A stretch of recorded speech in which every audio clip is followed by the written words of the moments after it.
Hello दोस्तों, आप सभी का एक नए वीडियो में स्वागत है। और दोस्तों, आज हम लोग ट्रांसलेशन के द्वारा एक स्टोरी लिखने जा रहे हैं। तो आज का वीडियो काफी इंटरेस्टिंग और नॉलेजेबल है।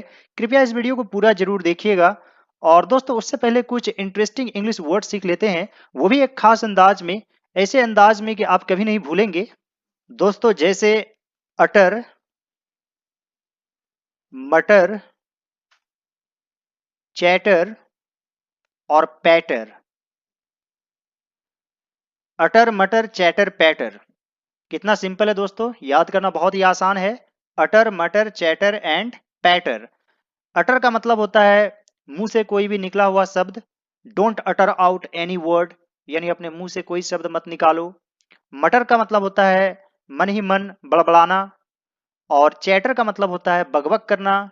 और पैटर का मतलब होता है पटपट आवाज करना, जैसे कि बारिश की आवाज पैटर कहलाता है। उसी तरह दोस्तों, hustle, Bansal, tussle and muscle. Hustle, Bansal, tussle, muscle. तो दोस्तों, हसल का मतलब होता है जबरदस्ती किसी को ले जाना या बल लगाकर किसी को खींचना। बसल का मतलब होता है हलचल, जैसे मार्केट में बसल होता है। और टसल का मतलब होता है हाथापाई। और मसल का मतलब होता है मांसपेशी। और मसल का मतलब ताकत लगाकर जबरदस्ती करना भी होता है। तो ये मिलते जुलते शब्द हैं, hustle, Bansal, tussle and muscle. उम्मीद करता हूं दोस्तों कि ये जानकारी आप लोगों को अच्छी लगी होगी। अब हम लोग ट्रांसलेशन की तरफ आगे बढ़ते हैं। एक दिन दो बिल्लियां केक के एक टुकड़े को लेकर झगड़ रही थी। तो दोस्तों, किसी चीज को लेकर झगड़ना क्वरल ओवर कहलाता है। क्वरल ओवर। और यह किस टेंस में झगड़ रही थी? पास्ट कंटिन्यूअस टेंस में है। जैसे मैं जा रहा था, आई वॉज गोइंग। उसी प्रकार यहां पर है झगड़ रही थी।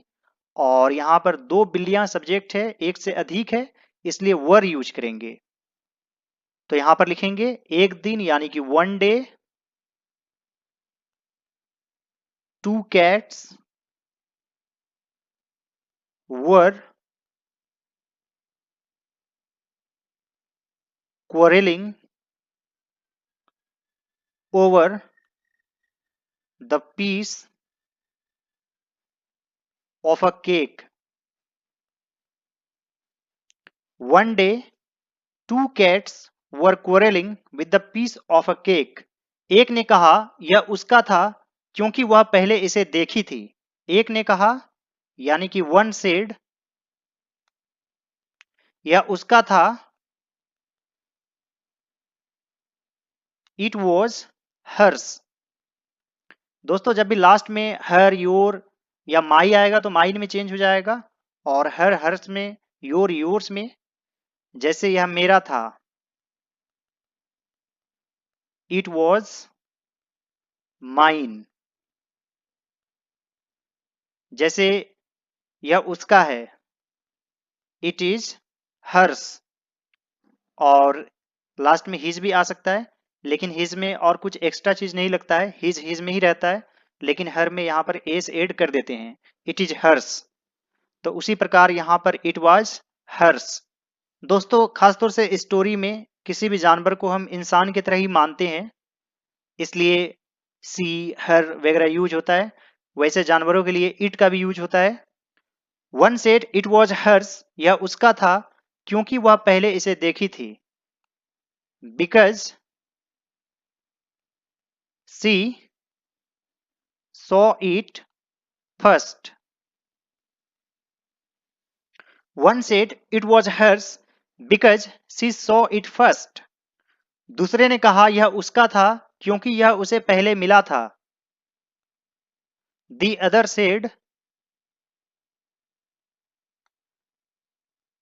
इट वॉज हर्स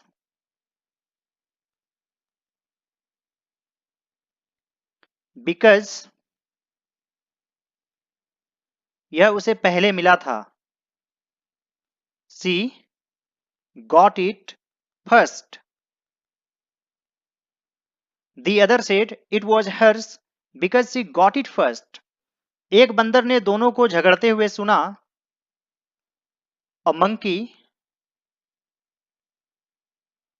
हर्ड, यहां पर आप देम का भी यूज कर सकते हैं, यानी कि उन लोगों को, या दोनों के लिए बोथ ऑफ देम का भी यूज कर सकते हैं। अ मंकी हर्ड देम क्वारेलिंग, यानी कि झगड़ते हुए सुना। दोस्तों यहां पर आप द टू का भी यूज कर सकते हैं।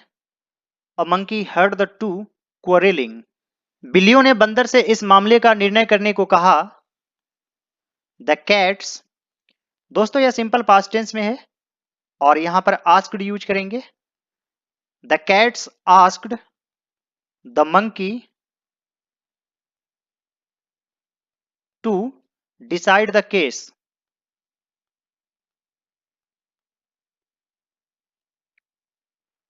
The cats asked the monkey to decide the case. उन लोगों की कहानी को सुनकर बंदर ने कहा कि प्रत्येक को केक का आधा आधा रखना चाहिए, और इस पर बिल्लियां सहमत हो गई। उन लोगों की कहानी को सुनकर, आफ्टर हियरिंग देयर स्टोरी, या फिर हैविंग हर्ड देयर स्टोरी, दोनों तरीके से आप बना सकते हैं। हैविंग हर्ड देयर स्टोरी, यानी जब एक काम पूरा कंप्लीट हो जाता है और दूसरा काम शुरू होता है, तो हैविंग का आप यूज कर सकते हैं प्लस वर्ब थ्री, यानी उसने पहले उनकी कहानी को सुना तब कुछ फैसला किया। हैविंग हर्ड देयर स्टोरी, यहां पर आप आफ्टर का भी यूज कर सकते हैं। आफ्टर हियरिंग देयर स्टोरी, बंदर ने कहा। द मंकी सेड, और यहां पर की है दैट यूज करेंगे। प्रत्येक को केक का आधा आधा रखना चाहिए, तो यहां पर लिखेंगे each should have a half of the cake, और इस पर बिल्लियां सहमत हो गई। And the cat agreed to this. दोस्तों यहां पर टू यूज करेंगे। जब किसी चीज से सहमत होते हैं तो टू यूज होता है, और जब किसी व्यक्ति से सहमत होते हैं तो एग्री विद यूज होता है। जैसे आई एग्री विद यू। लेकिन यहां पर किसी प्रस्ताव से सहमत है तो एग्री टू यूज करेंगे। बंदर ने केक को दो टुकड़ों में बांट दिया, तो यहां पर लिखेंगे the monkey divided the cake into two pieces. The monkey divided the cake into two pieces. बंदर ने कहा, मुझे लगता है दोनों केक का टुकड़ा पूर्णतः बराबर नहीं है। द मंकी सेड, मुझे लगता है, आई थिंक, दोनों केक का टुकड़ा, both the pieces of cake are not quite equal, यानी कि पूर्णतः बराबर नहीं है। क्वाइट मीन्स पूर्णतः होता है। जैसे मैं पूर्णतः ठीक हूं, आई एम क्वाइट वेल। और दोस्तों इस क्वाइट का मतलब होता है शांत, जैसे keep quiet in the class. The monkey said, I think both the pieces of cake are not quite equal. इसलिए उसने बड़े वाले भाग को दांत से काट लिया। सो ही, दोस्तों दांत से काटना का बाइट होता है और इसका वर्ब फॉर्म होता है बाइट, बीट, बीटन। तो यहां पर वर्ब टू यूज करेंगे।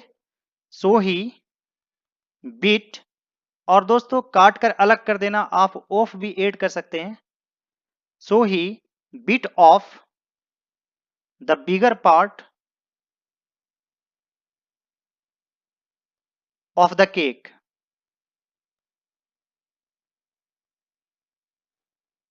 सो he bit off the bigger part of the cake, लेकिन उसने बहुत ज्यादा काट लिया। But he bit off too much, but he bit off too much, इसलिए उसे उन्हें बराबर करने के लिए दूसरे टुकड़े को भी काटना पड़ा। सो ही हैड टू, दोस्तों जैसे मुझे जाना पड़ा, आई हैड टू गो, आपको आना पड़ा, यू हैड टू कम। तो इस तरीके के सेंटेंस में हैड टू और वर्ब वन यूज होता है। So he had to off the other part, या अदर पीस भी लिख सकते हैं, other piece of the cake to make them equal. और यहां पर टू का भी यूज आप कर सकते हैं भी के लिए, लेकिन यहां पर कॉमा देना पड़ेगा। इस तरीके से भी लिख सकते हैं, सो ही हैड टू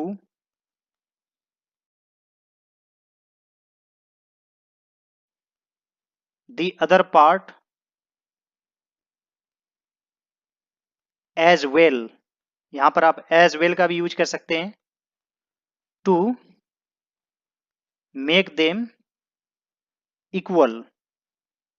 यहां पर देम इसलिए यूज हुआ है क्योंकि दोनों को बराबर करना है, मेक देम इक्वल।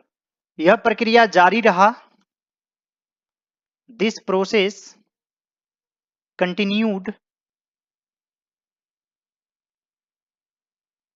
अंत में कुछ भी केक नहीं बचा, at last there was no cake left, at last there was no cake left. बिल्ली ने विरोध किया, यानी एक तरह से बिल्लियों ने विरोध किया। द कैट्स प्रोटेस्टेड, विरोध करना का प्रोटेस्ट भी होता है, आप अपोज भी यूज कर सकते हैं। बंदर ने कहा उसने केस का निर्णय कर दिया है और केक उसका फी है।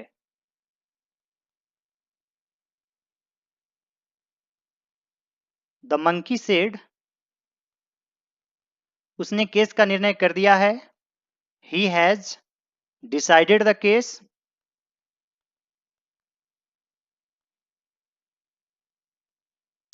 और केक उसका फी है, and the cake is his fee. The monkey said he has decided the case and the cake is his fee. तो दोस्तों यह काफी इंटरेस्टिंग स्टोरी था, और हमें किसी भी चीज को लेकर झगड़ना नहीं चाहिए, नहीं तो हमें नुकसान ही पहुंचता है। और दोस्तों उम्मीद करता हूं कि यह वीडियो आप लोगों को अच्छा लगा होगा। यदि यह वीडियो आप लोगों को अच्छा लगे तो इस वीडियो को लाइक कर दीजिएगा, और मेरे दूसरे सभी वीडियोज को जरूर देखिएगा। चैनल को भी सब्सक्राइब कर दीजिए, कुछ ना कुछ कमेंट भी कर दीजिए। All right dear students and friends, thanks for watching, have a great day, enjoy yourself.